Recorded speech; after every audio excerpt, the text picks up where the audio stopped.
I didn't know I was an alienated child until I finished making Erasing Dad. I made it because my husband was alienated, and I met other alienated dads. And my father would call me up, and I would always hang up the phone on him. And my husband said, well, why do you hang up the phone on your dad? And I said, well, he abandoned me and my mom. And he told me, you sound more like a divorced wife than a daughter. And that's when I began to reconnect with my dad. As an alienated child, I moved halfway across the world to a country I didn't know, a language I didn't speak, to get away from my family. And Erasing Family is a very different film. First of all, it is a hopeful film. It has a happy ending, and it is about children who reunite with their alienated parents. So it is a film that talks about parental alienation, and we use the word in this film. We have mother stories and father stories, but it's from the kid's point of view. For children, alienation is part of a range of behaviors. It isn't as black as white as the parents say. A parent will always say, I've done nothing wrong. The other parent is creating the problem. And for the children, both parents are part of a conflict. Children also have other things going on in their lives. Boyfriends, girlfriends, school issues, and I think we forget that. But what Erasing Family shows is how children can reunite, how bittersweet it is, how hard it is to create these family healing. It is not the child's job to heal the parents or the family or to look for siblings, but a lot of children take this on. And what I discovered making Erasing Family is that all families that heal and reunite, the alienated parent does the same steps. But if they don't do these steps, the family will not heal. And I call it the revive method. So each letter stands for a step. The first one is R, releasing the trauma response. We, of course, are always going to feel bad if our child doesn't contact us, if our ex yells at us. That is normal. But we can't go out of control into anger or sadness. We can't be triggered. E is emotional healing. It's committing to letting go of the past, learning new skills, being happy, doing therapy, getting in touch with nature, going back to the gym. V is verify the root cause. And what I found is that parents love this, and this is figuring out why the other parent is alienating. So you can use that strategically, see what motivates them, and give them what they want. If they want money, give them money. If they want prestige, give them prestige. And so many alienated parents say, but that isn't fair. Your child needs you more than you need justice. So you need to let go of this need for justice, of being right, of proving there is alienation. It also means verifying why your child doesn't want to see you. Always in alienation, there's a grain of truth. Sometimes the alienated parent has done a little to make the child upset. Sometimes they have done a lot. I've also worked with parents who are not alienated. They are estranged. It's justified. It doesn't matter. You can always heal and reunite. And a big mistake that parents will make is they will do half apologies. I'm sorry you are alienated. I'm sorry. You have to say, I'm sorry I got you into this mess. I'm sorry I didn't have the skills to respond. Now I do. I'm a new person. Then you have to say, why did I marry an alienator? Why did I choose this person to have children with? Is it that I'm so stupid I pick a narcissist without knowing? Is it because my parents did this and my grandparents did this? Why did I keep the fighting going? And really looking at oneself.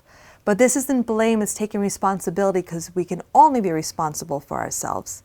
I is improve communication skills. And notice I said improve communication skills, not reach out. So many parents get anxious and they say, I want to reach out. How do I text my child? But if you skip the steps, you can reach out and you become addicted to outreach, to texting over and over again, and then you become desperate, pathetic, just like a man who asks a woman out on a date 20 times when she says no, the woman will never say yes. Here we learn how to get the alienation to stop, which everyone says that's impossible. It's very possible, even with crazy people. And when someone says, my ex is crazy, I say, good, crazy is predictable. But before we begin to communicate, We learn the communication skills. We practice them in situations that aren't about alienation. But it's a new way to communicate, which will not only improve the situation with the alienator, the lawyers, the judges, because many parents say that my lawyer doesn't work for me, the judge doesn't like me. Of course, because you are annoying. No one wants to help you because you're always saying, help me, help me, help me. People like to help the winners, not the losers. So you need to come in with the power of a winner, calm, collected, helping other people first before you can ask for favors. Otherwise, you're just needy. So it's very important to improve the communication skills. And then E, it's enact a reunification strategy that works, not one that doesn't work. I always tell parents, if you want to become a millionaire, you study other rich people and you copy what they did. What do alienated parents do? They surround themselves by other alienated parents who cry all day long. And then they copy other people who are alienated. Surround yourself by people who are healing and who have reunited, and copy from them. Parents will come up and ask for advice. How'd you reconnect? What was the aha moment? And it's different for every kid. When we listen to children, is get general advice and not try to replicate each situation, but to be open as a parent. And the whole trick is when you are so healed and so happy, I forgot a step, it's vitalize your life. So you're attracted back. So the revive, so you also have to become a magnet that attracts and not repels, and that means living your happy life. So many parents think that by being sad, the kid will feel bad if they're happy, and that's not true. Kids will only reunite with happy, healthy, strong parents. Sad, weak, angry parents, they will not reunite with. They will not reunite if there's fighting. Only one person can heal this, and that is you. And that's wonderful. Then you don't have to look for help outside. And it's magical because when you heal and you learn these new skills, miracles begin to happen. How does my child find me? I'm like, you as a parent have a bond. It's an energetic bond. It never stops. So if you change, the child will feel this, maybe not today, but eventually. And in the meantime, you're happy living a beautiful life with these new skills. And the weight becomes a little less painful. And you take that pain, it's not that the pain becomes something happy. The pain, that energy is now put into something useful. Maybe it's volunteering, maybe it's dating, maybe it's exercise. They feel hope, they're not afraid of making a mistake, and we keep it simple. This is a complex problem with a simple solution. It's important for parents to know that the first meeting is the first step in rebuilding the relationship. And so many parents are so focused on the first meeting that they don't develop the skills to rebuild the relationship. Get help, get therapy, get coaching, learn a system to help you reunite.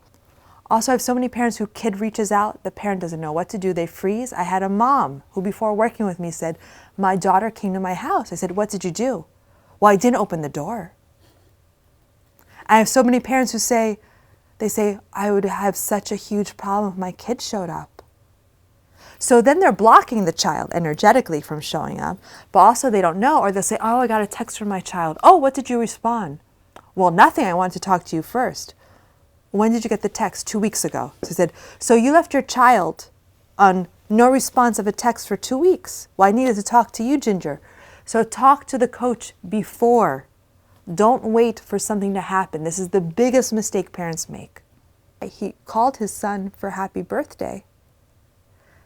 I said, what happened? He said, my son picked up the phone. I was surprised because he always said he had no contact with his son for 20 years. I said, well, what did you say? Happy birthday. And what did he say? He said, uh-huh. And then what did you do? I hung up. So with the parents I work with, I say, you do the work with me, no other support groups, no Facebook groups about parental alienation. And after we work, you're going to go outside, you're going to do something fun, you're going to watch a comedy. Get your mind off this.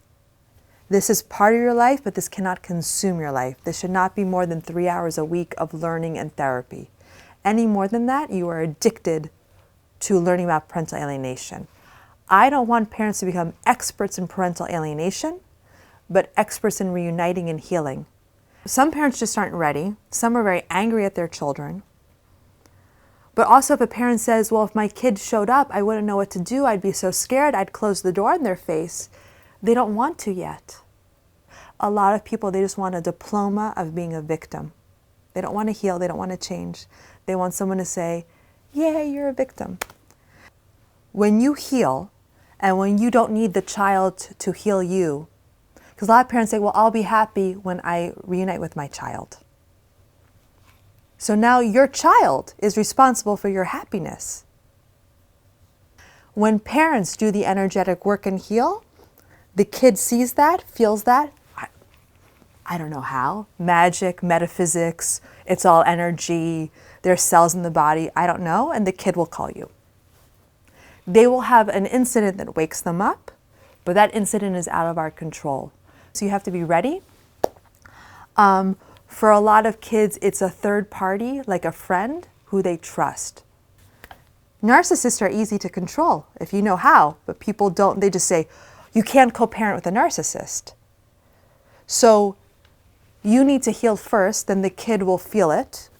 They want to fight, and if you fight or say, I'm sad, I'm upset, I can't see the kids, they love that. So the best part is, whatever, keep the kids. Enjoy.